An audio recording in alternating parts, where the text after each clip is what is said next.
Écoutez, bonsoir à tous. Très heureuse de vous accueillir ici à la DSGP pour une grande première, une grande journée.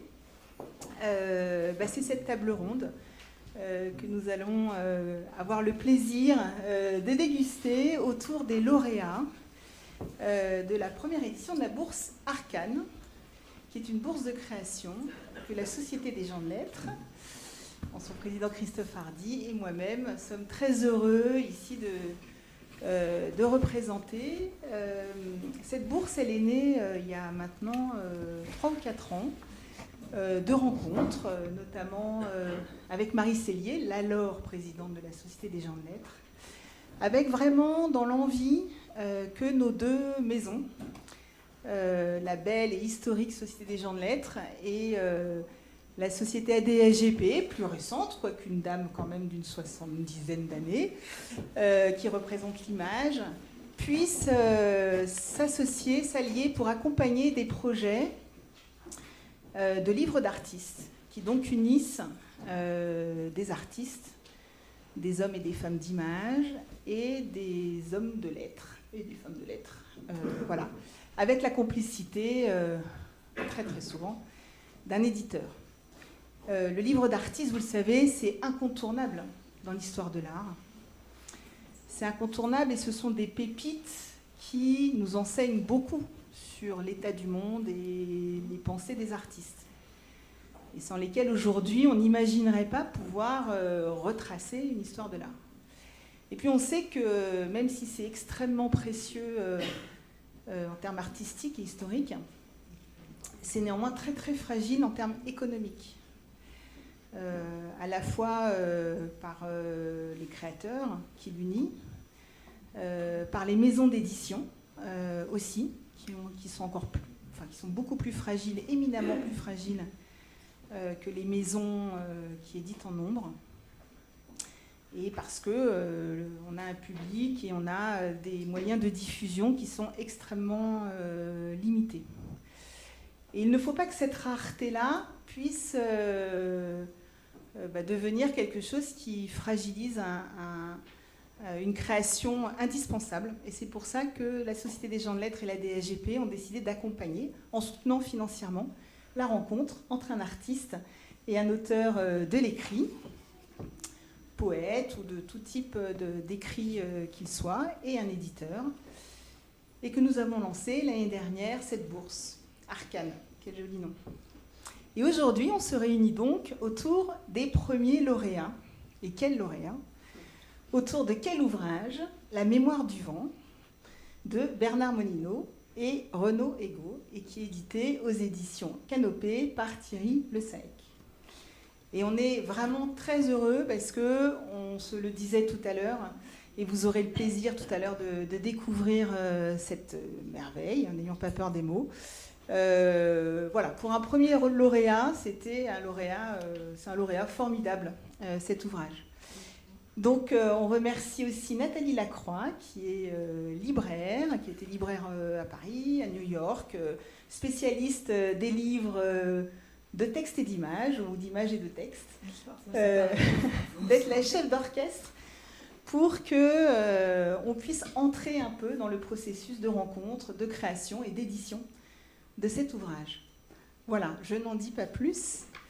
Juste vous dire que la bourse est relancée pour cette année ce jour même. Donc regardez bien, il y a un nouvel appel à candidature et je passe la parole à Christophe. Merci Marianne, bonsoir. Je me réjouis comme Marianne de cette remise d'une première bourse Arcane. Je voudrais souligner 2-3 petites choses. La première, c'est que c'est le fruit d'une collaboration entre deux sociétés d'auteurs très actives pour la bonne cause, puisque c'est une collaboration qui favorise une autre collaboration, une collaboration concrète, précise, entre un auteur et un artiste, qui aboutit donc à la création, à l'aboutissement d'un projet et à la création d'un bel objet, le livre d'artiste. Deuxième petite chose aussi, le livre d'artiste, au sens économique du terme, il n'y a pas de marché du livre d'artiste, mais je crois qu'il y a une très belle vitalité du livre d'artiste, et cette bourse a ce mérite d'offrir un espace protecteur, un espace favorable, un espace incitateur pour qu'un projet aboutisse entre un auteur et un artiste.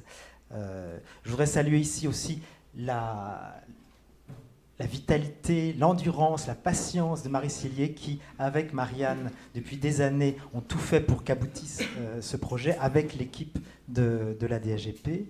Et enfin, je voudrais souligner un aspect qui est intéressant dans cette bourse Arcane, c'est à mon avis sa diversité. C'est vrai que spontanément, quand on parle livre d'artistes, j'associe artistes et poètes, spontanément. C'est vrai qu'il y a une grande tradition de ce type de livre d'artistes. Or, la bourse Arcane va un peu au-delà de cette limite-là, qui n'est pas une limite, qui est une belle limite, mais au-delà de ce cadre-là, puisqu'elle suscite des projets qui ne concernent pas seulement les poètes, enfin du côté auteur, mais aussi toutes sortes de genres, jeunesse, c'est pas limité à la poésie. Ça, c'est quelque chose qui me paraît important dans le projet Bourse Arcane. Enfin, je finirai sur cette petite remarque. Ce soir, c'est l'aboutissement d'années de travail, c'est l'aboutissement d'un projet en ce qui vous concerne, mais c'est, je crois, le début aussi d'une belle histoire que nous allons écrire à deux entre la DAGP et la SGDL. Voilà, je vous remercie. Et juste, pardon, ça ne se fait pas du tout normalement, mais j'ai oublié de citer des fées et des fées, masculins, féminins, qui se sont penchés autour du berceau de cette bourse Arcane, c'est-à-dire Mérette Meyer et Anaïde de Rébellion, qui sont toutes les deux artistes ou petites filles d'artistes et qui connaissent parfaitement bien ce secteur et qui nous ont aidés avec Marie à penser, à concevoir cette bourse et ce soutien. Et puis saluer les 3 jurés qui ont délibéré pour attribuer la bourse à Mémoire du Vent, c'est-à-dire Jean Lissarag, Philippe Favier, et Marie Cellier. Voilà, excusez-moi. Merci à vous d'avoir aussi bien délibéré et décerné cette bourse à ce magnifique ouvrage. Voilà. Pardon de cet oubli. Et tout de suite, à vous la parole, à Nathalie et à nos invités. Bonsoir, mais merci beaucoup d'être là pour découvrir la Mémoire du Vent avec nous. Je suis ravie, mais je ne vais pas y revenir parce que Marianne et Christophe l'ont bien dit. Je suis ravie d'animer cette rencontre. Je suis ravie qu'un livre et un très beau livre d'artistes soient mis en lumière ce soir, que vous soyez là pour le découvrir, que ce soit 2 sociétés d'auteurs qui se réunissent ensemble pour créer cette bourse. Alors on est ensemble pour 1 heure. On va dialoguer, on va essayer d'en savoir plus sur les coulisses de ce livre. Je vais vous présenter l'artiste, l'auteur et l'éditeur qui sont à ma droite.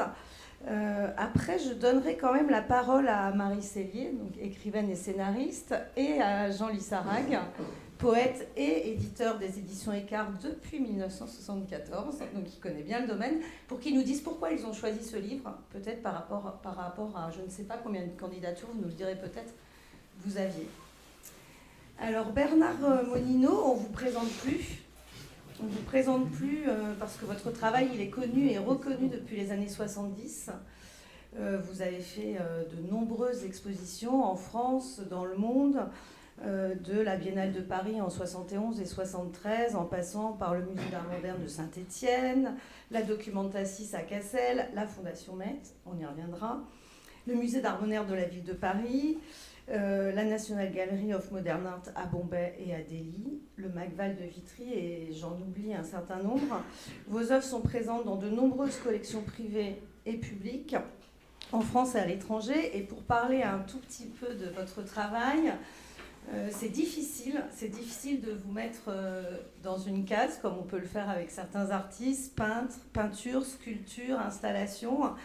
Peut-être le mieux pour vous qualifier de réutiliser l'expression que Jean-Christophe Bailly, j'imagine, avait créée pour une poétique de l'écoute chez André Dimanche, et qui est de dire que vous faites du dessin et que vous faites du dessin élargi. J'imagine que vous partagez que du coup c'est finalement le dessin qui vous caractérise le mieux, même si vous ne l'utilisez pas toujours au sens strict du terme. Votre travail a fait l'objet de nombreuses publications. Et on reviendra peut-être à la place du livre d'artiste qui est présent par moment et peut-être aussi en lien avec celui-là, mais on y reviendra, et quelle place il a dans votre travail. À votre gauche, donc à ma droite, Renaud Ego. Renaud Ego, vous êtes écrivain, poète et critique d'art. Vous avez publié des récits, des essais, des livres de poésie. Et vos nombreux voyages et votre activité de critique d'art vous a amené à être un grand connaisseur de l'art rupestre d'Afrique. Et je crois, mon petit doigt m'a dit que c'est ça qui vous avait fait vous rencontrer avec Bernard, mais peut-être vous nous en direz plus.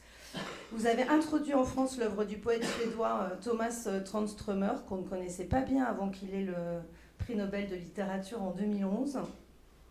Et vous vous connaissez depuis les années 2010, ce qui a donné déjà, avant ce livre, plusieurs projets, dont un livre d'entretien qui est paru en 2021 sous le titre « Prendre le temps de vitesse » et dans lequel vous avez retranscrit et partagé avec nous des entretiens avec Bernard Monino. Là, c'est un texte inédit dont on va reparler, mais qui se trouve dans ce magnifique et mystérieux, encore pour vous, coffret, mais qu'on va ouvrir tout à l'heure. Et enfin, l'homme sans qui rien ne serait possible, ou en tout cas dont le rôle d'éditeur que j'ai vraiment profondément envie de souligner, puisque dans ces aventures en fait artistiques que moi je considère comme des œuvres, même si c'est des œuvres qui sont en plusieurs exemplaires, eh bien, le rôle de l'éditeur, c'est un rôle à part entière. Et donc, à ma droite, Thierry Le Saec. Vous êtes artiste, avant tout, peintre et plasticien. Et vous êtes donc l'éditeur de la maison d'édition La Canopée, qui donc édite ce livre aujourd'hui, qui n'est pas le premier nom de cette maison. Je ne sais pas si vous la considérez comme la même, mais vous avez commencé à éditer dans les années 90, donc il y a au XXe siècle, vous savez, c'était le siècle d'avant, donc c'est le siècle dont on vient tous, en 1990, avec une maison d'édition qui s'appelait les Éditions de l'Atelier. Il y a même eu avant un livre, édition TLS. Il fait Thierry Le Saec, c'était pas très original. C'était le premier. C'est ça, parce que les Éditions de l'Atelier, j'ai cru quand c'était plutôt 94, mais bon, oui. On va dire 90, et puis donc depuis 2001, les Éditions de La Canopée. Vous avez publié plus de 160 livres d'artistes avec votre travail, mais aussi avec le travail de très grands artistes contemporains. Je vais en citer que quelques-uns, mais Claude Viala, François Morlet, Ludovic de Groot, Nathalie Graal, Monique Friedman. Et parfois des aventures qui ont donné lieu à plusieurs livres, mais ça on y reviendra peut-être, parce que je pense que ça entre dans la manière dont vous collaborez avec ces artistes. Les livres sont tous édités à moins de 30 exemplaires, sauf exception à la règle, mais c'est plutôt des objets qui sont très précieux et en toute petite série, qui utilisent à peu près tous les moyens d'impression qui sont à la disposition de Thierry, toutes les techniques, que ce soit des techniques très artisanales comme la typo en plomb, jusqu'à des choses en numérique ou en sérigraphie pour être au milieu. Depuis 2014, vous avez créé la revue La Canopée, qui est une revue qui paraît 2 fois par an avec les textes de 4 ou 5 autrices ou auteurs et des œuvres originales de 2 à 3 plasticiens. Et vous avez d'ailleurs invité Bernard Monino à collaborer au 31e numéro, donc avant la naissance de La Mémoire du vent. Et Renaud aussi. Et Renaud aussi. Alors oui. Ça, j'avais. D'accord, formidable. Et dernière chose peut-être quand même à préciser, parce que c'est un aspect que j'aime bien, c'est que parfois vos livres se déploient en exposition et vous avez fait plusieurs expositions autour des livres de la maison d'édition. Alors peut-être avant de rentrer dans le concret de ce livre et de l'ouvrir ensemble, j'aurais une première question pour vous, Bernard. Dans ce livre, il y a des dessins dont on va reparler et dont il va nous parler.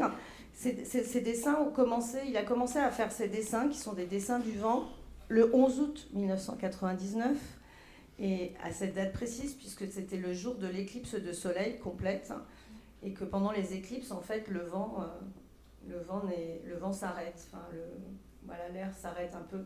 Donc, paradoxalement, c'est à ce moment-là qu'il a décidé de faire des dessins de vent.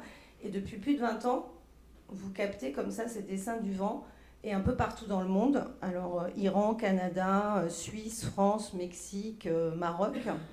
Peut-être vous pouvez nous raconter la genèse de ce projet et puis on va regarder aussi après ensemble ces dessins de vent qui sont réalisés en des pétris. Peut-être vous pouvez nous raconter déjà qu'est-ce qui vous a pris finalement d'essayer de capter l'invisible Je voudrais simplement vérifier, est-ce que le micro marche? Oui.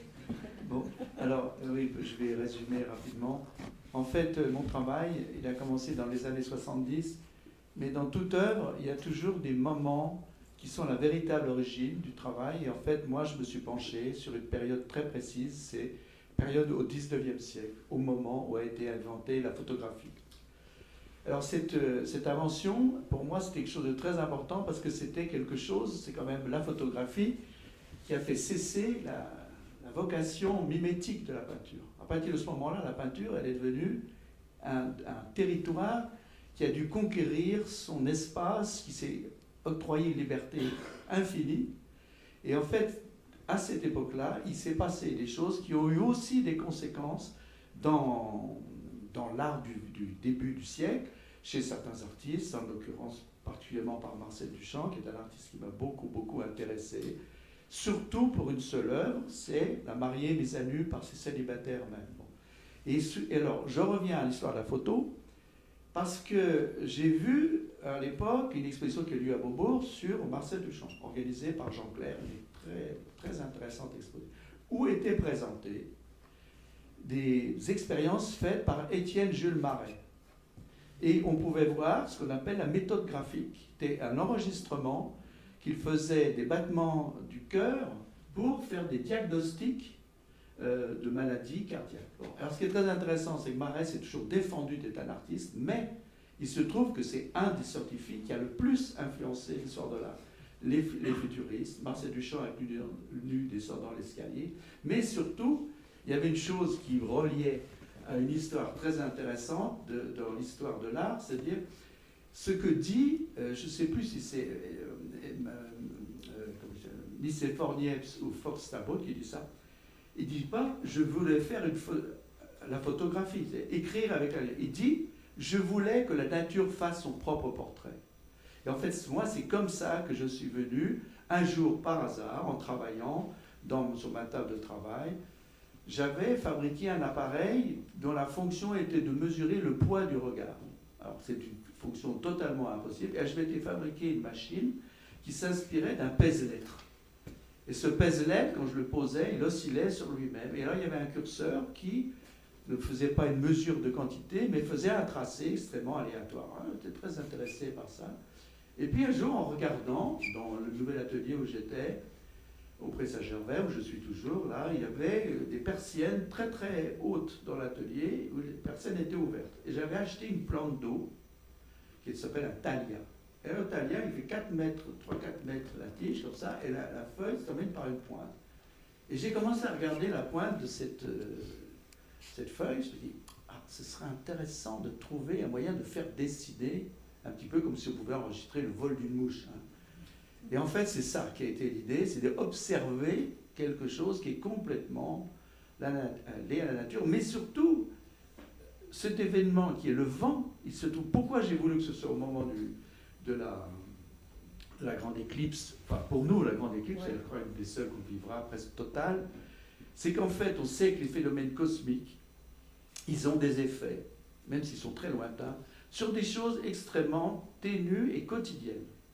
Et alors j'avais vu ça dans un livre de Camille Flammarion, très ancien, du début du siècle, c'est que lorsque l'éclipse est totale, lorsque le ciel s'assombrit complètement, le vent s'arrête complètement. Et j'ai dit, ben voilà, c'est ça que je vais faire. Je vais enregistrer le moment où progressivement le vent s'arrête. Et la dernière capture qui a été faite avec cet appareil, ça a été juste un point. C'était le moment où le noir était total. Alors pour moi, ce moment, il est fondateur parce que je ne vais pas parler de révélation parce qu'il y a un territoire mystique qui ne m'intéresse pas du tout, mais révélation au sens où d'un seul coup, par une expérience très simple, on découvre un territoire qui va faire que votre travail, il va s'orienter dans une direction totalement nouvelle. Parce que je précise que le dessin du vent, c'est quelque chose qui est tout à fait parallèle à mon activité de peintre dessinateur, qui est beaucoup plus complexe. Alors, pendant que vous parliez, Bernard, le public a vu défiler sur l'écran quelques-uns de ces dessins de vent qui sont donc dans des pétris. Et je vous propose qu'on essaye de comprendre comment vous captez ces dessins de vent avec un petit film que Bernard nous a confié. et avec une toute petite lecture pendant qu'on va mettre le film de Renaud, qui est un petit passage du texte qui est dans le livre où il explique en fait ce procédé. On a peut-être éteint la lumière. Oui, peut-être, mais sauf si Renaud ne peut pas lire une fois qu'on a éteint la lumière. On va y arriver.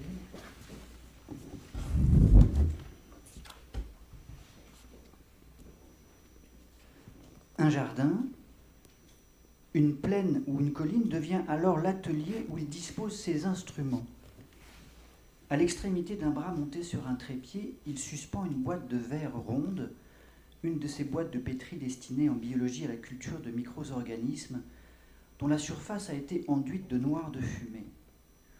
Au-dessous, il fixe au bout d'une brindille ou d'une tige végétale un stylet qui, agité par le vent, vient inscrire son mouvement pendant une dizaine de secondes sur la surface de verre. Il en résulte un graphe qui est une brève séquence du film du vent, saisi dans son être corpusculaire comme l'est le passage de particules dans une chambre à brouillard. Alors ça a été fait sur la terrasse de ma maison que j'ai dans le Jura, Château-Chalon, au cours d'un été, il y a une dizaine d'années. Et en fait, il fait partie de ces collègues que j'ai fait dans différents lieux du monde. Alors, le précédent dessin que vous avez vu, qui était une sorte de petit personnage, alors, il y a des moments absolument miraculeux où il y a vraiment des apparitions de choses qui sont des signes. Alors, ça peut être des signes abstraits, mais là, par exemple, ça a été capturé dans un parc qui s'appelle le parc à Menton, au moment où je faisais une exposition dans le nouveau musée consacré à Jean Cocteau. Et j'étais en train de discuter avec elle, parce que souvent, l'opération de capture se fait à mon insu. Des fois, je ne regarde pas, parce que je n'interviens absolument pas.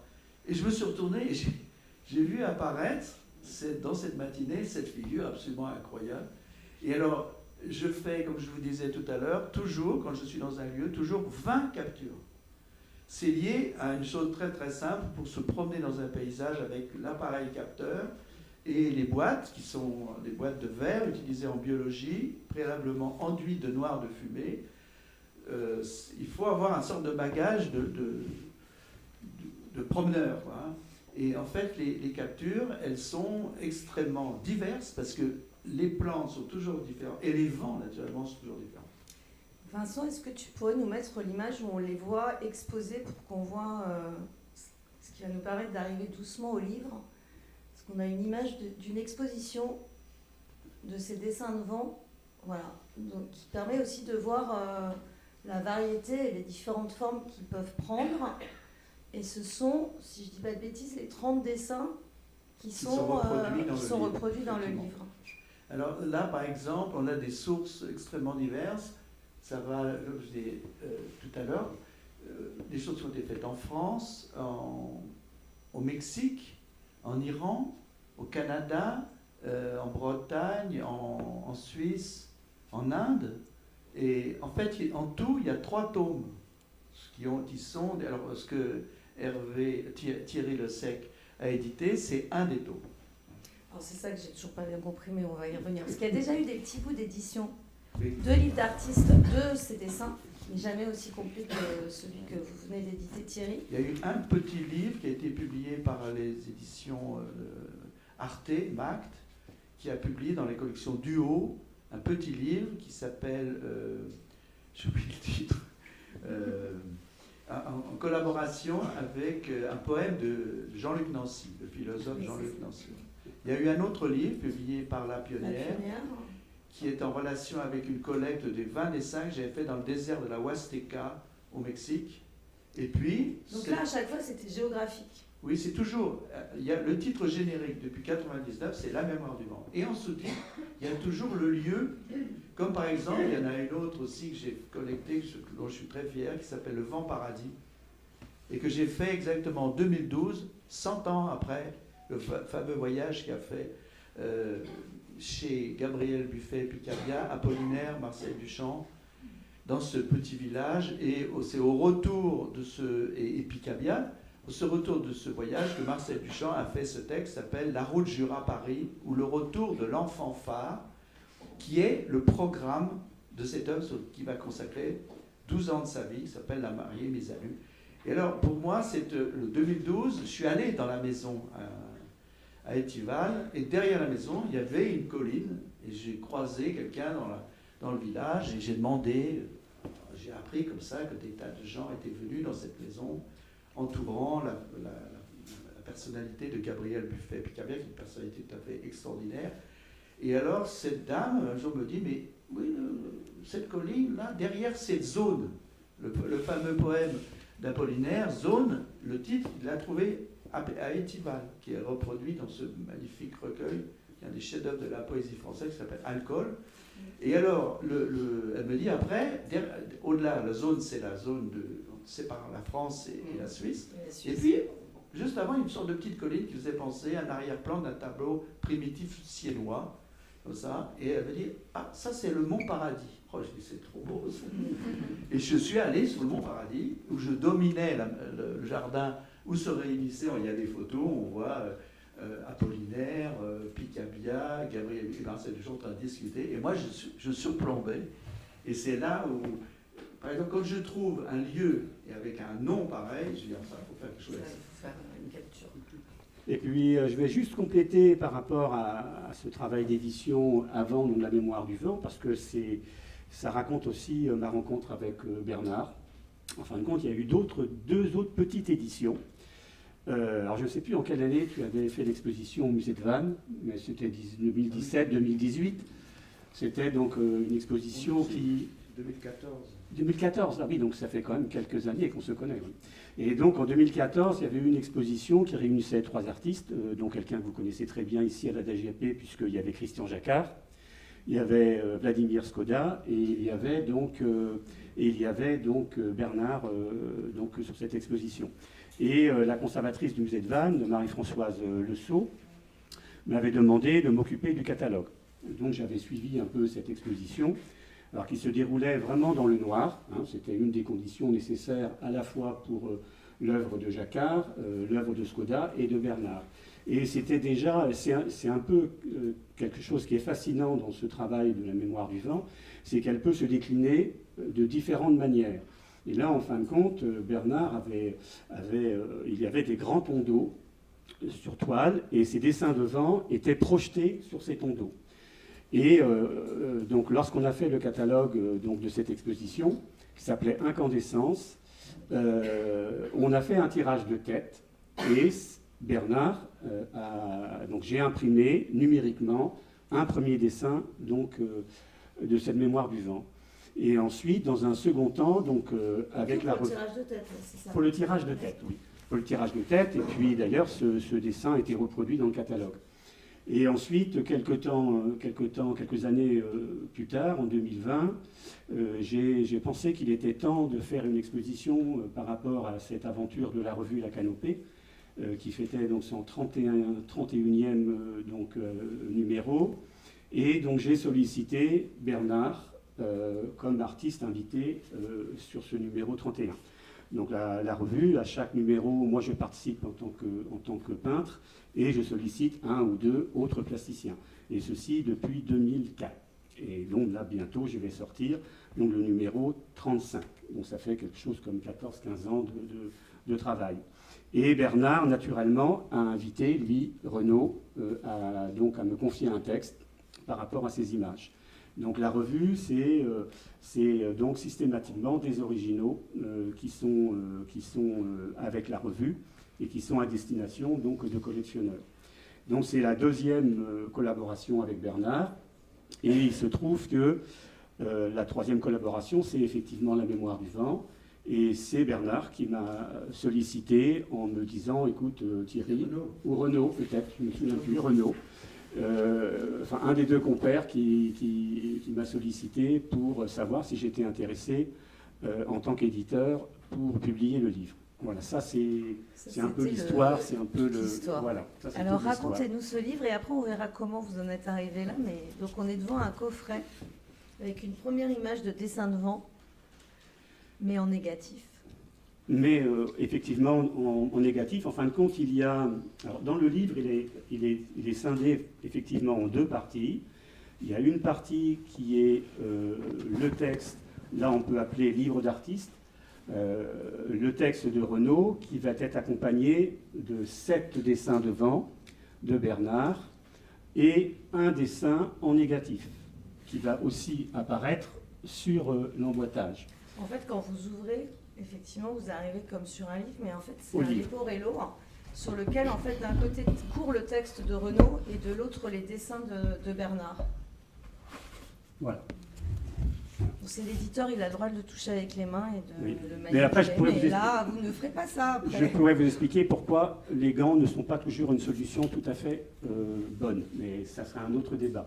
Mais effectivement, donc quand on ouvre le livre, on découvre le texte effectivement de Renaud, qui est en Leporello. Le micro, Oui. peut-être. Tiens. Alors, en sachant que les 7 dessins qui sont dans le texte de Renaud ne sont pas issus, enfin ça Bernard vous expliquera donc tout à l'heure, Bernard a réalisé 3 bibliothèques de dessins de vent. Et en fin de compte, dans la suite, on a édité le numéro 1 avec 30 sérigraphies. Et les 7 autres sérigraphies qui sont dans le livre sont issues soit du tome 2 ou soit du tome 3. Donc voilà. Et donc le livre s'est bâti... Une interro à la fin. Le livre s'est donc bâti comme ceci, et assez rapidement, au début il était question surtout du livre, et assez rapidement j'ai proposé à Bernard et à Renaud, et je trouvais que c'était juste de pouvoir éditer la totalité des sérigraphies, même si ça représentait un travail assez conséquent en termes d'édition. Et donc on a effectivement donc, le livre. Est-ce qu'on peut ouvrir ce leporello qu'on voit comment le texte est mis en page, si c'est pas trop dangereux? Alors ce sont des sérigraphies. Et donc là, moi, je ne suis pas sérigraphe, autant je suis graveur en taille douce, mais en sérigraphie, ce n'est pas du tout ma partie. Et j'ai travaillé avec un éditeur, avec un sérigraphe qui s'appelle Patrick Verret, qui est en Bretagne, qui est donc à Josselin, et avec qui j'avais déjà fait un livre avec des sérigraphies de François Morellet. Et j'ai travaillé aussi sur mon propre travail avec lui. Et c'est vraiment magnifique, parce qu'on sait qu'obtenir des aplats noirs comme ça, de cette puissance de noir, de cette profondeur de noir, c'est extrêmement difficile. Et encore plus, j'imagine, sur un velin BFK de Rive, qui lui-même n'est pas complètement lisse. Non, c'est-à-dire alors, il y a autre chose assez remarquable en termes, je dirais, en termes d'édition, c'est la qualité du texte. Moi, j'ai vraiment été, pourtant, j'ai quand même publié à peu près 200 livres d'artistes, et je peux vous dire que j'ai été bluffé par la qualité de reproduction du texte en sérigraphie, qui est vraiment, pour moi, exceptionnelle. Et c'est vraiment un très, très, très beau travail. Et en fin de compte, c'est ce qu'on en discutait tout à l'heure. Si vous voulez, quand j'ai entamé ce travail, l'idée semblait relativement simple, puisque ce sont des dessins en réserve. Voilà. Donc, tout bêtement, je me suis dit, eh ben, écoutez, c'est un passage, hein, on fait un passage au noir, et le travail est donc réalisé. Et j'avais travaillé sur des grandes feuilles de 80 par 120, hein, donc en amalgame. Et très rapidement, lorsqu'on était donc dans l'atelier du sérigraphe, je me suis aperçu que, en fin de compte, ça ne serait pas si simple que ça. Tout simplement parce que pour avoir la qualité du noir sur un papier vélin, donc le papier vélin, sa caractéristique, c'est pour ça que c'est un papier de gravure, c'est qu'il boit l'encre. Et donc, pour avoir la qualité du noir, il fallait 2 passages, au minimum 2 passages. On a fait un premier passage qui permettait de combler les fibres du BFK Rive, et un deuxième passage qui, lui, amenait effectivement la réalité du noir. Ce n'est pas un noir. Bernard m'avait dit d'une manière tout à fait sympathique, « Thierry, je voudrais un gris ardoise mouillé ». Et moi, tout bêtement, avec Patrick Verret, j'étais venu avec une ardoise, et de temps en temps, on crachait dessus, et on disait, voilà, le gris ardoise mouillé, c'est ça. Et donc, en fin de compte, il y a eu 3 passages. Il y a eu un premier passage pour le texte, parce que lorsqu'on a imprimé les grands aplats noirs, le sérigraphe devait forcer sur le râteau de la sérigraphie. Et s'il avait fait cela avec le texte, il mangeait le texte. Hein, le texte aurait été empâté. Donc il y a eu le texte, ensuite il y a eu un premier passage de noir, ensuite il y a eu un deuxième passage de noir. Et effectivement, le dessin en réserve, Patrick Verret me dit « mais ça, c'est pas possible, parce que vous verrez, il y a des dessins qui sont très fins. La pression du râteau sérigraphique aurait fait que des dessins des traits auraient disparu. Et donc l'idée, ça a été de revenir, in fine, mettre les dessins en blanc. Mais autre difficulté, le BF Carif n'est pas blanc. Hein, c'est un blanc cassé. Et lorsqu'on a fait le premier tirage sur un blanc pur, hein, le blanc sérigraphique, ça faisait, comment vous dire, c'est comme si c'était rajouté. Hein, il y avait quelque chose qui était faux dans le travail. Et donc là, on a fait quand même pas mal de recherches. Et on a mis une petite goutte de bleu dans le blanc, et jusqu'à ce qu'on trouve effectivement la couleur de la teinte du BF Carif. Mais ça, j'étais pas au courant. Ah ben, je t'ai pas tout dit. On va revenir sur on va revenir sur tous ces détails qui sont pas des détails qui pour moi sont très importants. Et ça, c'est la suite. Dans la réalisation, ouais, ça c'est la suite. Donc déjà, on va récapituler. Donc ce livre, il est composé de Leporello, qui reprend 7 dessins de vent avec un dessin négatif sur la couverture qui fait quand même 273 cm. Non, la taille, je me souviens plus, mais quelque chose comme ça, oui. C'est ce que j'ai lu. Oui, ça doit être ça. C'est quand même pas mal. Et donc de 30 sérigraphies, quand on soulève, il y a un deuxième étage, en fait, il y a un petit séparateur, parce que ça c'est très beau, on va en reparler après du coffret. Il y a un petit séparateur et en dessous il y a donc 30 sérigraphies qui démarrent par une sérigraphie en couleur. Ah non, c'est pas une sérigraphie. Ah, c'est pas une sérigraphie la première. Non, c'est-à-dire que lorsqu'on a fait le livre, il s'agissait aussi d'expliquer un peu le processus du travail, parce que en fin de compte, ce qui est passionnant dans ce livre, c'est les processus de travail de Bernard. Les images sont effectivement très belles, mais c'est quand même ce qui est passionnant, c'est quand même la façon dont ça a été effectivement fabriqué. Là, il y a une image qui montre le première capture de vent pendant l'éclipse en 99. Et la photo que tu as reproduite, là, c'est dans le désert de la Huasteca, au Mexique. Et d'ailleurs, Renaud le reprend dans son texte, c'est pour ça que j'avais envie que vous lisiez ce passage de texte, c'est d'expliquer aussi ce processus. Et ça, c'est moi qui l'ai imprimé. Bravo, ouais. Bravo. Moi, je dis bravo. Non, mais pas en sérigraphie, en numérique. Ah, c'est du numérique. Voilà, c'est du numérique. Ouais. Je suis équipé en presse professionnelle. Voilà. Alors, on va peut-être revenir après, mais je voudrais qu'on parle quand même un tout petit peu du texte. Le texte étant composé en dido de corps 14. Donc, police, très belle police. Choisie par, j'imagine, Thierry, mais peut-être aussi par Bernard, puisque sur la police, non. Les rôles sont assez. Et donc, Renaud, mais quand Thierry m'a dit qu'il allait imprimer le texte en dido, je lui ai dit c'est parfait parce que c'est un caractère magnifique qui n'est pas tellement utilisé. Et qui est très lisible. Il a un grand piqué. Il a un confort de lecture. Et il correspondait bien, il y avait une sorte de correspondance visuelle avec la finesse et le caractère très aigu des dessins de vent. Et c'est un caractère qui est peu empâté. Et c'était effectivement important parce qu'il est en vis-à-vis des dessins de vent de Bernard, qui sont des dessins très fins. Et si on avait utilisé un Bodoni ou un caractère beaucoup plus, comme on dit, avec beaucoup plus de corps ou beaucoup plus de graisse, dit-on, le texte de Renaud, aurait été trop lourd par rapport à l'image. Et le dido, on aurait pu utiliser aussi un Garamond, mais le dido permettait cette finesse de l'image texte, puisque le texte est aussi une image dans un livre d'artiste. Le prochain dossier arcane que vous allez déposer sur comment faire un livre d'artiste. Et pour ajouter une information à ce qui vient d'être dit, parce que ce que j'aime beaucoup dans ce qu'a dit à l'instant Thierry, c'est que en fait c'est une histoire de haute fidélité, comme on fait des enregistrements de haute fidélité. Et alors vous avez pu voir dans le film, malheureusement on l'a pas vu en entier, c'est que l'instrument qui grave, c'est pas seulement la plante, c'est que la plante elle est prolongée par un fil qui est un cil de verre extrêmement fragile et cassant, ce qui permet d'avoir ce trait. Parce qu'au début, les premiers dessins, ils étaient très bizarres, avec des fois des empattements, des trucs, des fois c'était complètement effacé, quoi. Et là en fait surtout, c'est là où j'aimerais d'ailleurs qu'on demande à Renaud, c'est qu'en fait c'est une écriture du vent.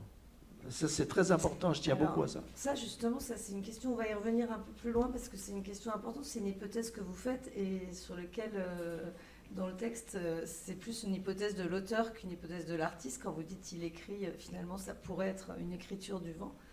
Mais juste quand même avant, le texte que vous avez écrit, Renaud, il est à la fois scientifique, à la fois poétique, pas vraiment critique, mais quand même d'une certaine manière une forme d'interprétation plus personnelle peut-être de l'auteur. Est-ce que vous pouvez nous en parler? Parce que ce n'est pas le premier texte que vous écrivez sur ces dessins de vent. Et est-ce que du coup, à chaque fois, vous les écrivez différemment? Est-ce que vous le pensez différemment parce que là, vous savez qu'il va être après imprimé dans un livre d'artiste? Est-ce qu'il est différent des textes que vous avez pour une expo? Comment vous abordez une question comme celle-là? Ben, je dirais qu'à chaque fois, je travaille de manière très intuitive, c'est-à-dire je repars d'une page blanche et j'ai juste quelques aimantations comme ça qui me permettent de m'orienter. Je dirais que ce qui me touchait et qui continue de me toucher dans ces dessins de vent, c'est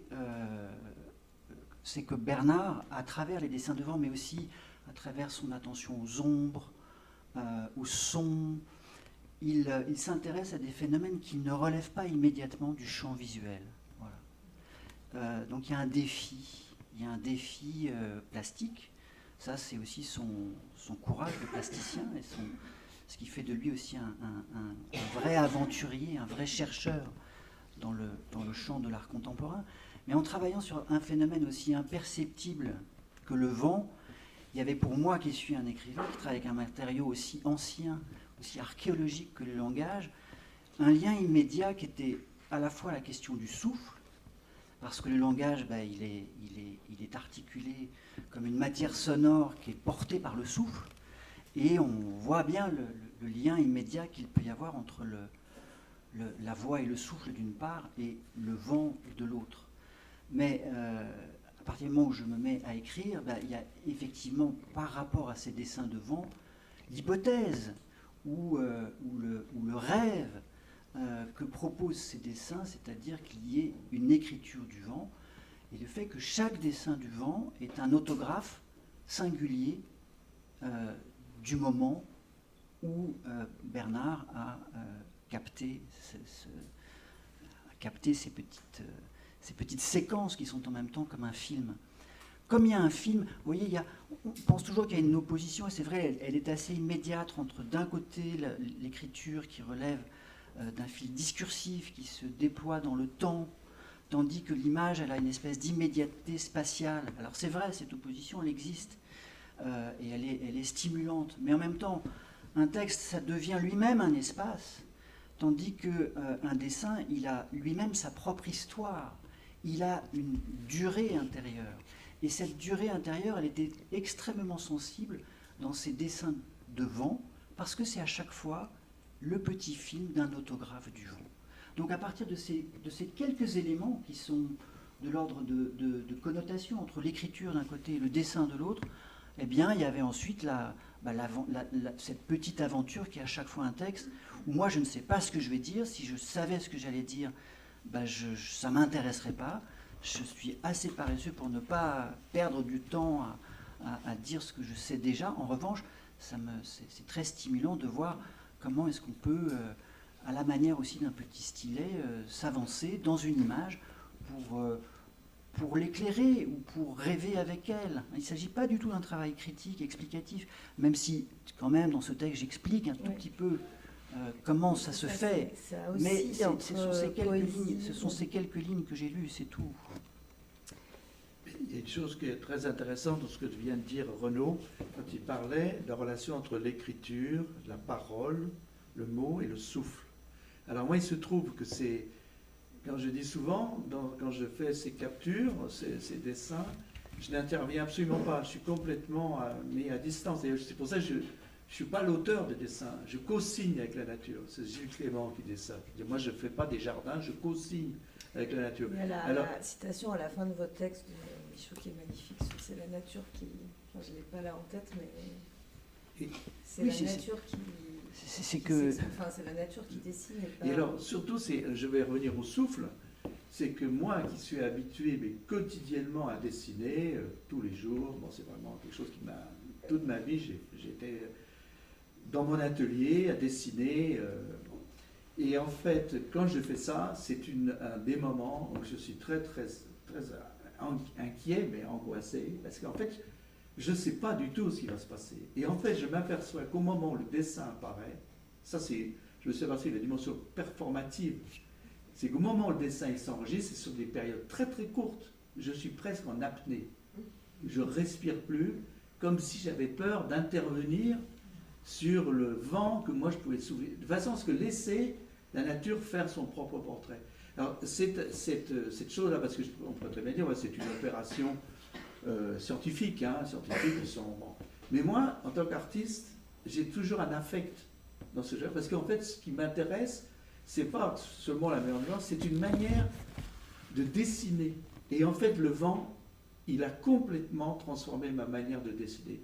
Depuis que j'ai vu comment il s'y prenait, c'est-à-dire de contourner, mon travail, il a totalement changé. Et en fait, quand je dessine maintenant, c'est comme si j'étais encore dans l'écho de ce souvenir de voir comment la branche, elle s'avance d'un sucre, elle revient en arrière. Ça. Et alors, comment, dans son travail, après, quand on se retrouve sur sa table, cette chose-là, elle informe de manière différente et elle transforme ce qu'on faisait avant. Et vous le respectez au point de garder tous les dessins, le vent, ou vous faites un rôle de curateur avec les dessins du vent? Non, je déteste ce terme de curateur. Pour moi, c'est comme un truc. Mais là, je le disais volontairement, justement. Oui, Est-ce que vous justement, au début, censurez le vent? Quand j'ai commencé à faire les choses, la première collecte importante que j'ai faite, c'était en Maroc, c'est le jardin du Chela, qui est à Rabat. Et là, j'étais pendant 15 jours, j'ai collecté 300 dessins. Et puis je me suis dit, je vais prendre les meilleurs. Puis en fait, au bout d'un moment, je me suis aperçu qu'ils étaient tous intéressants. Alors, je dois en avoir collecté dans le monde à peu près pas loin de 800, 900 à peu près. Hein. Mais je les ai tous gardés. Et alors, par contre, ce qui arrive, c'est qu'il y a des accidents. Il y a des très beaux dessins que j'ai faits. Au moment où je découpe la boîte de pétri de l'appareil, il tombe par terre, ou il se casse. J'ai même eu des gens dans les expos qui soulevaient le couvercle, qui mettaient le doigt dessus. Ça, un des plus beaux dessins que j'avais fait au Maroc, quelqu'un a soulevé un doigt dessus. Il nous reste peu de temps, donc juste une toute petite chose quand même, co-création, oui. Mais parce que c'est comme toi qui décides de l'endroit, de l'emplacement, Oui. quand tu le mets et quand tu l'arrêtes. Oui, il y a 3 décisions. Voilà. Et Il y a de le l'arbre, lieu, de la feuille, de le la lieu, branche.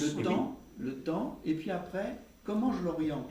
Parce que là, quand vous avez vu le petit personnage, il est apparu à l'envers.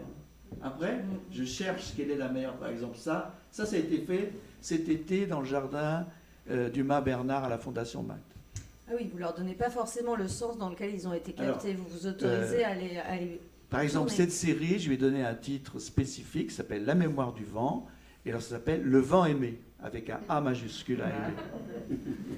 C'est un hommage à Aimé Mac.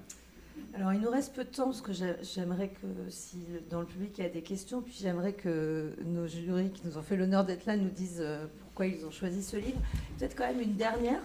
C'est quand vous travaillez sur un livre comme ça, est-ce que c'est vraiment, vous êtes vu beaucoup, vous avez beaucoup dialogué, ou est-ce qu'il y a vraiment les décisions de Thierry sur le papier, sur la typo, sur la forme, le texte d'un côté?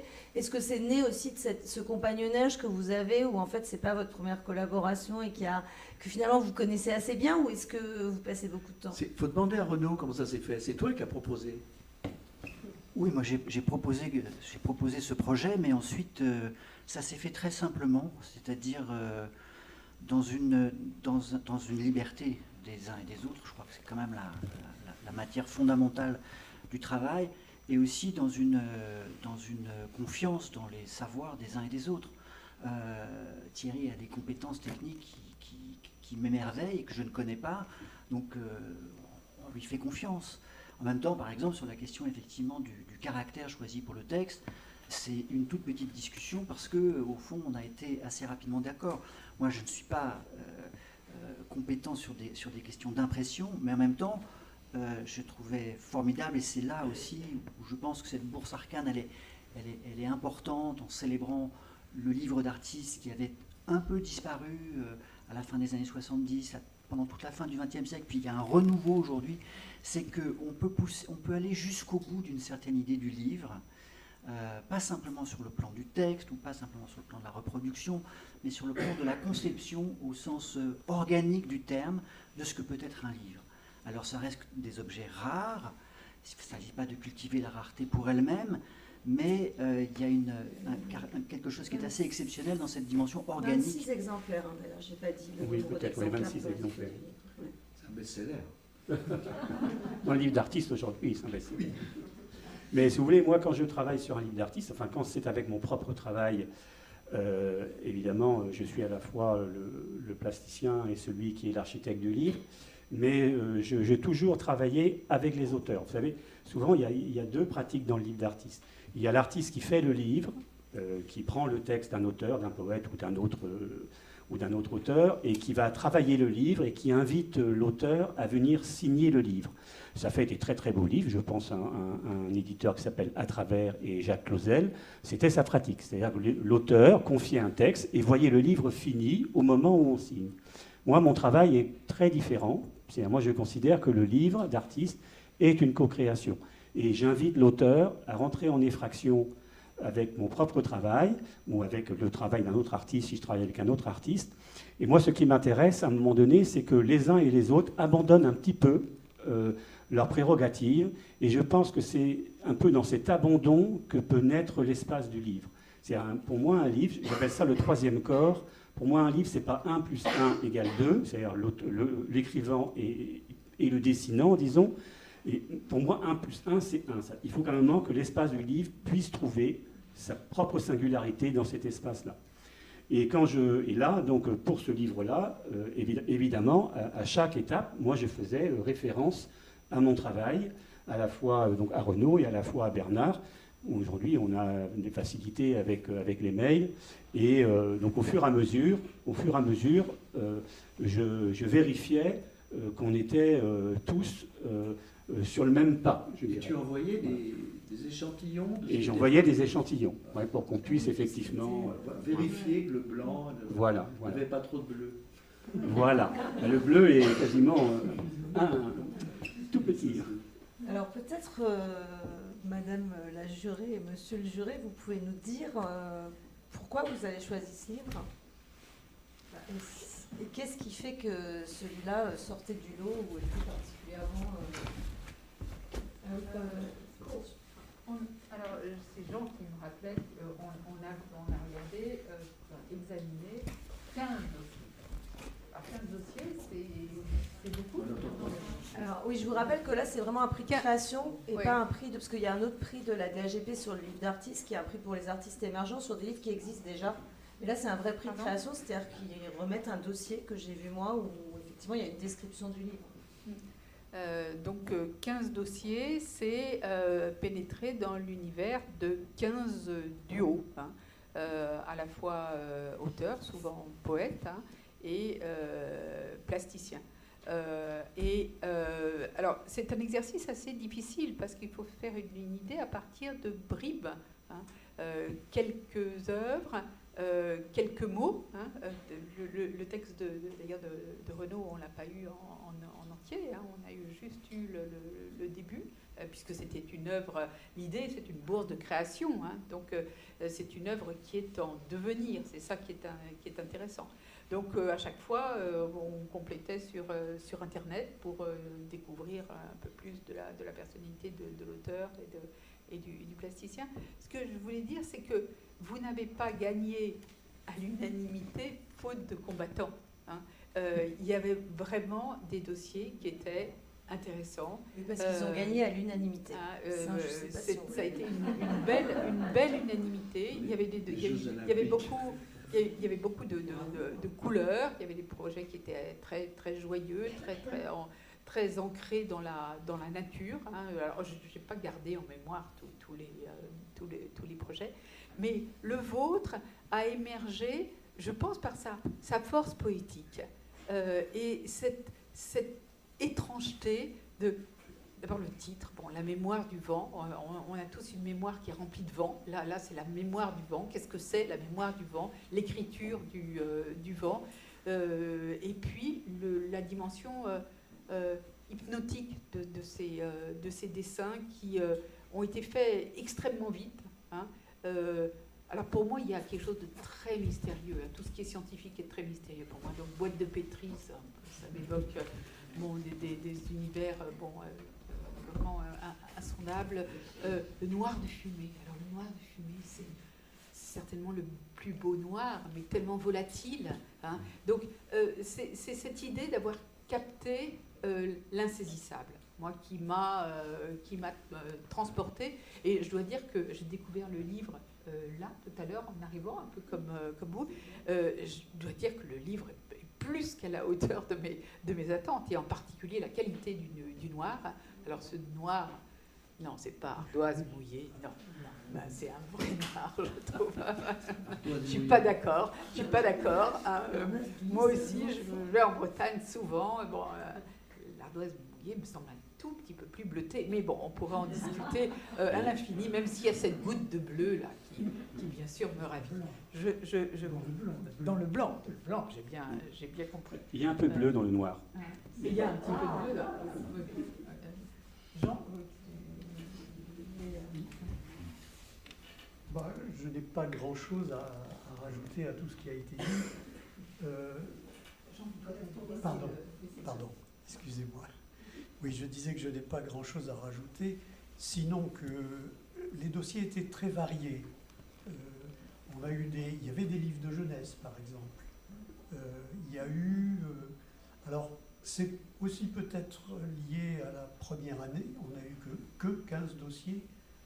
La deuxième année, il y a une notoriété qui va avoir été créée. Et deuxièmement, une clause qui a sauté par rapport à la première édition, c'est que l'auteur n'est pas obligé d'appartenir à la SGDL et l'artiste n'est pas obligé d'appartenir à la DAGP. Donc je me dis, on va peut-être recevoir 100 dossiers. Mais c'est vrai qu'il y a en fait peu de choses, ce qui est bien, il est très ouvert, voilà, l'appel à la candidature, parce qu'on dit juste que le livre doit être édité en 15 exemplaires minimum, que c'est un artiste et une autrice ou un auteur forcément, et un éditeur si c'est le cas, mais ça peut être que le couple. Et voilà, et que le livre devra être publié 2 ans, au maximum 2 ans après la bourse, mais c'est vrai que ça laisse ouvert sur l'interprétation de la question du livre d'artiste et des... Voilà, donc je suis à la fois, puisque le jury est reconduit pour une deuxième année, après ça devrait changer, mais donc je suis à la fois inquiet et m'interrogeant beaucoup sur quel type de dossier nous allons avoir. Peut-être qu'on va être amené à couronner un livre qui sera encore plus beau que celui-là. C'est pas possible.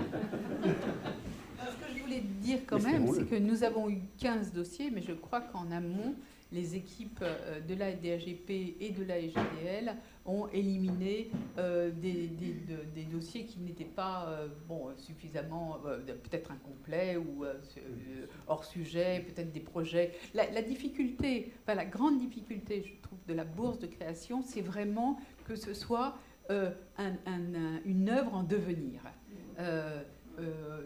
Et quelquefois, parmi les œuvres qui nous étaient proposées, on voyait que certains étaient déjà terriblement ficelés. Et c'était beaucoup moins intéressant. Hein. Oui, il y a une prise de risque en fait. Il y a une prise de risque. Il y a une prise de risque. On ne sait pas. Voilà, c'est un peu un chèque en blanc à 2 artistes qui vont évoluer comme ça. Manifestement, le jeu est content du résultat. L'histoire de la prise de risque, je vais vous raconter une petite anecdote qui est très drôle. C'est que quand j'avais présenté une œuvre similaire à Téhéran, quand j'accompagnais Jean-Christophe Bailly pour présenter une pièce de théâtre, une nuit à la bibliothèque, un jour je rencontre, on était invité par l'ambassadeur et il y avait un comédien qui était là. Et vers le coup des minuit, après avoir bu un peu, il me dit « Mais qu'est-ce que vous faites dans la vie ?»« Moi, je suis artiste. »« Vous n'êtes pas comédien ?» Il me demande de raconter ce que je faisais. Alors, je dis « Je fais des dessins qui sont faits par le vent. » Il dit « c'est votre travail, ça? Et très très inquiet, il me dit, mais et ça vous le vendez? Alors je lui dis, ben, écoutez, ça m'arrive, et il fait, voilà ce qu'il m'a répondu. Ah ben alors ça, vous les Français, vous êtes forts. Je suis très très fort. Vendre du vent. Vendre Vendre du vent, oui. Les Français, on vend du vent. On va le faire savoir à notre président de la République. Alors, je crois qu'il y a un micro qui peut circuler dans la salle si vous avez des questions.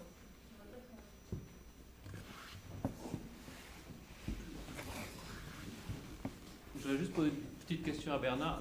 D'après ce que j'ai compris, donc les dessins sont tous assez rapides, c'est un temps limité. Je ne sais pas si tu te donnes un nombre de secondes à l'avance. Non. Ma question, c'est est-ce que tu as essayé de laisser le vent longtemps travailler? Parce que par exemple, dans les expériences, quand on étudie le mouvement brownien, par exemple, des atomes dans le vide, on s'aperçoit que bon, si on regarde le mouvement à un certain temps, pas trop long, ça donne des dessins qui sont apparemment, disons, aléatoires comme les tiens, mais plus le temps avance, plus on finit par avoir une sorte de brouillard très régulier. C'est-à-dire qu'en fait, la régularité, elle n'intervient que sur le long temps et non pas sur les temps courts. Alors ma question, c'est est-ce que ça t'est arrivé de laisser une boîte de pétri pendant 3 heures, 10 heures, je ne sais pas. Oui, une fois je suis parti, c'était un été dans le Jura, et je suis parti faire des courses. Et je suis revenu du marché, la boîte, c'était une sorte de pelote qui faisait en fait une pelote transparente, quoi, entourée de l'obscurité, du noir de fumée qui n'avait pas été. Alors, mais c'est très curieux, hein, ça fait oui, comme une pelote, un truc embrouillé comme ça. Mais moi, je reste associé à l'idée, je veux que ça dessine. Je veux pas que ça devienne une pelote. Parce que le dessin, et d'ailleurs c'est Jean-Christophe Bailly qui a dit une chose qui est très juste, il a dit tous les dessins de vent veulent dire une chose et veulent dire vent. C'est tout.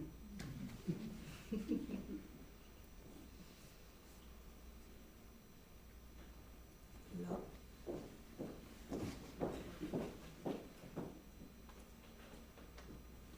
Je tiens avant tout à remercier la SVDL et l'association qui nous a invités ce soir à entrer dans un univers totalement nouveau. Je n'ai jamais vu ça et je suis très content de l'avoir vu. D'abord, dans un premier temps, on se dit, tiens, il n'y a rien, parce qu'on ne le comprend pas. Mais heureusement, il y a un pionnier qui a fait un lien, qui a créé un lien avec le vent. Et ce n'est pas gratuit, parce que le vent, c'est une chose qui existe, qu'on connaît, et il faut souligner que le lien, la liaison avec le vent, c'est avec un vent agréable. Les tempêtes semblent exclues. Et à juste titre. Elle ne dessine pas bien les tempêtes. Parce que la petite machine n'aurait pas résisté. Donc, je pense pour ma part que tout vocabulaire nouveau, toute langue nouvelle a besoin d'un vocabulaire. Ce vocabulaire est extrêmement difficile à comprendre si on ne se met pas à cette place. Et moi, j'ai vu immédiatement que ce lien avec le vent représente le désir des hommes à se mettre en situation d'amitié, de compréhension avec les éléments. Et nous vivons dans un temps où nous avons tout le contraire, parce que les éléments sont sacrifiés. Par exemple, lorsque on jette dans la mer les restes d'une centrale atomique, on tue l'eau. Peut-être qu'on peut laisser justement Bernard répondre à cette question. Est-ce que c'est une manière de faire ami-ami avec la nature? Alors, si je peux me permettre de le résumer comme ça. Moi qui ai commencé par peindre des tableaux qui avaient pour sujet l'espace urbain, Oui. en fait, vous savez, c'est Picasso qui disait cette phrase merveilleuse, il faut beaucoup travailler pour redevenir un enfant. Et en fait, ces choses que j'ai découvertes, que j'ai vraiment... Parce qu'en fait, c'est ça, systématiser, c'est-à-dire c'est découvrir qu'il y a une voie qui s'ouvre, il faut la suivre. Et la suivre systématiquement jusqu'au bout et voir ce que ça implique. Et au début, la raison pour laquelle j'ai attendu presque 30 ans avant de vraiment considérer ça, c'est que j'avais déjà fait ça il y a très longtemps. Seulement, le fait que ça s'efface très facilement, je dis non, c'est une œuvre qui est aussi fragile, ça ne peut pas être une œuvre. Et c'est parce que je n'acceptais pas l'aspect fragile. J'avais fait découper des verres qui faisaient 33 cm, comme les 33 tours, avec un trou au milieu. Ils étaient enduits de marbre de fumée, et je les mettais contre ma fenêtre. Et alors, il y avait des mouches qui passaient devant, et j'ai appelé ça l'opéra des mouches. Mais c'est une constance, hein, quand même. Oui, mais ces verres, ils ont disparu. Peut-être qu'un jour je m'y remettrai d'ailleurs. Et puis il y a eu aussi une chose, un souvenir. Alors là, c'est un souvenir d'enfance, c'est-à-dire, et c'est voir à quel point des choses, mais qui sont sans importance, peuvent prendre une considérable extension. Avec mon père, quand on était tout petit, on a assisté en 5 ans, je ne sais plus combien, à une éclipse totale du soleil. Et mon père avait préparé, à l'époque on n'achetait pas des lunettes, hein. Il avait préparé des verres enduits de marbre de fumée, et pendant une matinée, moi on regardait à travers le verre l'éclipse, et puis lui, il notait les phases de la Lune, et en dessous il mettait l'horaire. Et une fois l'éclipse terminée, il y avait un verre qui était assez long dans lequel il y avait plusieurs phases du moment de l'éclipse. Et il l'a rangé dans un tiroir. Et pendant toute mon enfance, ce tiroir, je l'appelais le tiroir de l'éclipse. Et c'est-à-dire qu'il y avait un événement cosmique considérable qui était contenu dans un tiroir. Rangé dans ce tiroir. Alors ça, pour moi, c'est ma façon de restituer ce qui est de l'ordre de l'espace poétique. C'est-à-dire, l'espace poétique, c'est quelque chose qui est sans dimension, qui peut contenir l'infini. Et moi, dans ce travail, enfin, c'est pas dans ce travail, hein, dans ces dessins que je fais advenir, ils ne sortent pas de moi. Faire advenir le dessin, faire venir le dessin à soi. Il s'agit de laisser quelque chose qui n'est pas moi créer à ma place. Eh bien, je pense que je n'ai pas d'imagination. Pardon. Vous avez bien de la chance. Et j'en suis très content. Je suis très content de vous connaître, de connaître votre œuvre. Personnellement, je suis peintre, musicien et graveur. Mais je ne parlerai pas de mes livres aujourd'hui.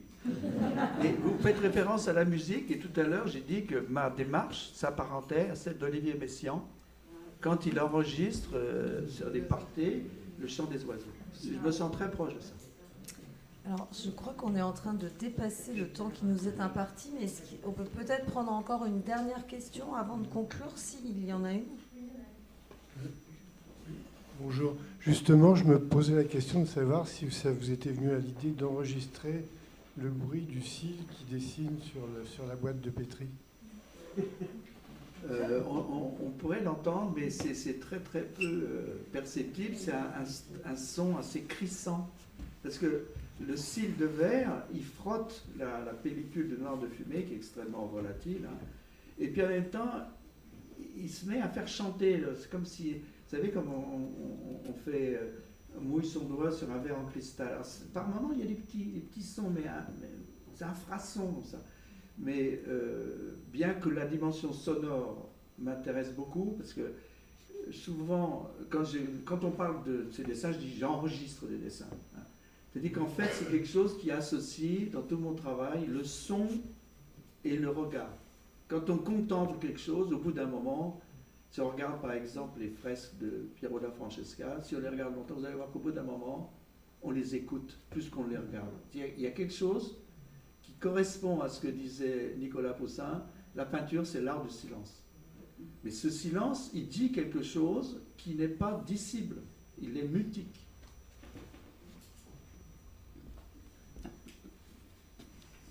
Voilà, on peut rester sur cette conclusion, c'est assez... Je voudrais juste dire une petite chose, parce que comme on est enregistré, il va y avoir donc une mémoire de notre rencontre, et je ne voudrais pas que l'on se quitte avant d'abord de remercier de nouveau la DAGP et puis la Société des gens de lettres, et 2 autres personnes qui ont quand même participé à ce livre. J'ai parlé de Patrick Véret, qui est le responsable de l'entreprise donc sérigraphique, mais le sérigraphe avec qui j'ai principalement travaillé, qui est d'ailleurs, son nom est inscrit sur le colophon du livre, c'est Hubert Chasselin. Donc je voulais absolument que son nom soit prononcé effectivement ce soir. Et enfin,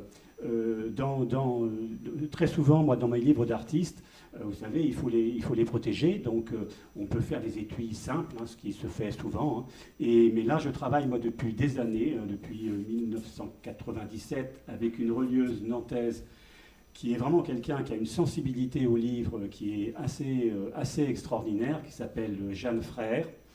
Et donc, ce coffret a été réalisé par Jeanne Frère. Et elle a fait un travail que moi, je trouve tout à fait remarquable. Et surtout, Jeanne a une intelligence du livre.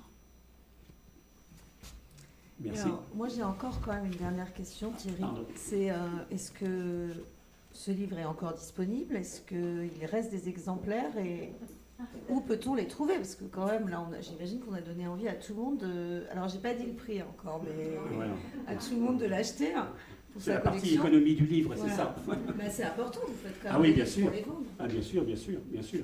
Non, bien sûr, ce livre, bien entendu, ce livre, il est disponible.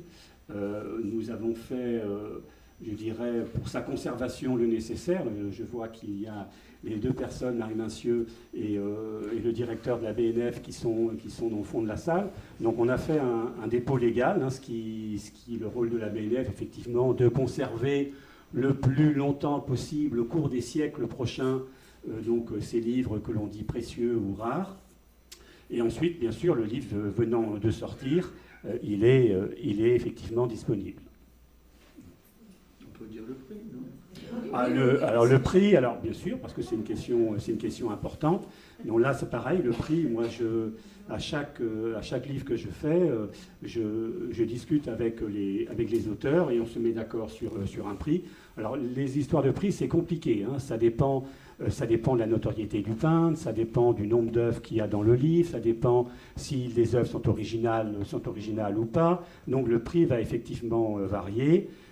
Là, nous avons donc 37 ou 38 sérigraphies de Bernard. Alors, il faut rajouter que les 30 sérigraphies de la suite sont toutes signées par Bernard. Toutes numérotées. Numérotées et signées. Numérotées et signées. Et donc, pour un prix de 1 500 €. Voilà. Alors c'est pour ça que je riais tout à l'heure en disant le prix, mais finalement c'est très peu cher, parce que si vous avez envie de vous acheter une œuvre de Bernard, je ne sais pas, mais je pense c'est que très très très cher, Bernard. Bernard. Les moyens. Non. En fait c'est un objet qui quand même, vous avez entendu Thierry le dire, qui quand même a rassemblé un certain nombre de talents et d'énergie. Il n'y en a que 26 exemplaires. Oui. Mais finalement c'est pas cher un livre d'artiste. Il y a une chose que n'a pas dit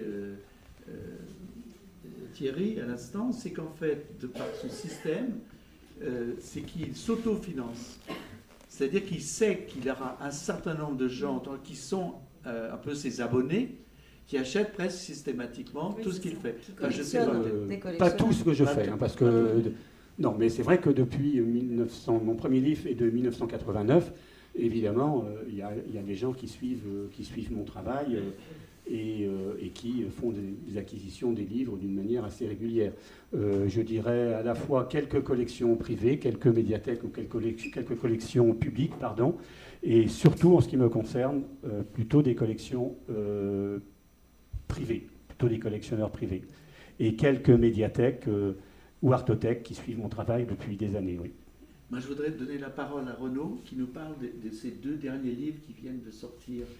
Alors ça c'est la page Actu et je propose que chacun, mais que chacun en fasse une, et assez rapidement, parce qu'on ne va pas prendre le public en otage, mais qu'on fasse un petit tour de vos actualités respectives,